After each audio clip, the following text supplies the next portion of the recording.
Lovies, hamjambo jamani, nawamiss sana, tumepezana. Okay, so leo napika biriani ya mteja kilo 4. Sawa lovies. Kwa hivyo hapo na vitunguu vingi sana.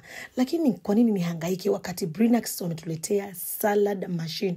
Yani inaitwa salad cutter. Unaweza kukata kila aina vegetable uko nayo. Si cucumber, hata kama shape iko vipi bado itakata. Yani itamenya, si kiazi, si biringanya, si tunguja. Jamani, vitunguu vyangu hapo mwanzo tena mmeona ninafanyaje?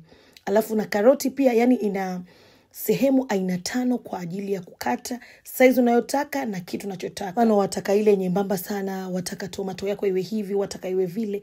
Yani bora kitu kinaitwa vegetable wewe unaingiza hapa ndani. Hakuna mambo ya kulialia, tumelia na mapenzi vya kutosha. Sasa tunalia na mashini.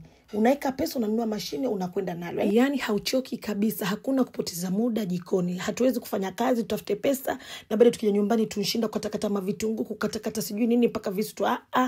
No more. Sawa lovies. Yani hapa unakata mazagazaga yako yote, nishamaliza.